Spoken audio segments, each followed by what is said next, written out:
তোমাদের স্বাগত জানিয়ে শুরু করছি আরও একটি ভিডিও। আজ এই পর্বে আমরা ক্লাস 11 ম্যাথ বৃত্ত চ্যাপ্টার থেকে একটি দীর্ঘধর্মী প্রশ্নের সমাধান করব। অবশ্যই প্রশ্নটি নেওয়া হয়েছে এসএনদের থেকে এবং সমস্যাটি এসএনদের দীর্ঘধর্মী প্রশ্নধর্মী থেকে 8 নম্বর প্রশ্ন। তাহলে দেখো এই প্রশ্নে কি বলেছে যে প্রমাণ করো যে x square plus y square plus 4x minus 10y minus 20 is equal to 0 এবং x square plus y square minus 4x minus 4y plus 4 is equal to 0 বৃত্ত দুটি পরস্পরকে অন্তঃস্পর্শ করে, এদের সাধারণ স্পর্শকের সমীকরণ নির্ণয় করো। আচ্ছা, সাধারণ স্পর্শকের সমীকরণ যারা আমার এই বৃত্ত পর্বটির প্রথম যে ভিডিওটি দেখেছো সেখানে আমরা সাধারণ স্পর্শক কী করে নির্ণয় করে সেটা আমি শিখিয়েছি। আচ্ছা, তোমরা আরেকবার শিখে নিতে পারো। সাধারণ স্পর্শকের সমীকরণ খুব সহজেই বের করা যায়।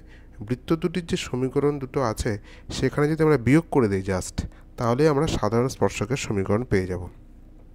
তাহলে এখানে দুটো সমীকরণ দেওয়া আছে, আমরা জাস্ট একটা ইকুয়েশন থেকে আরেকটা ইকুয়েশন বিয়োগ করে দেবো, তাহলেই তাদের সাধারণ স্পর্শকের সমীকরণটা পেয়ে যাব।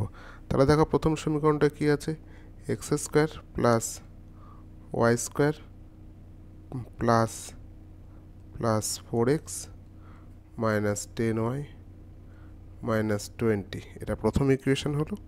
এখান থেকে আমি কি বিয়োগ করব, দ্বিতীয় বৃত্তের সমীকরণটি x square plus y square minus 4x minus 4y plus 4 is equal to 0।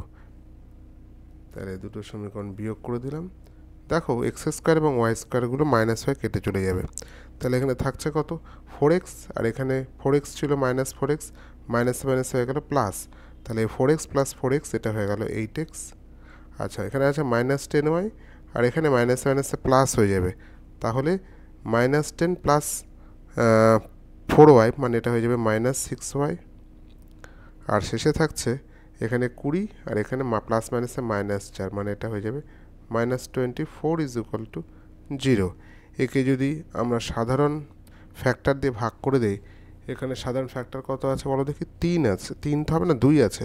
তাহলে 2 কত হবে, 4 দুগুণ 8 মানে 2x minus 3y is equal two 12। অতীব সহজ এবং এটি হচ্ছে অ্যান্সার। আশা করি তোমরা বুঝতে পেরেছো।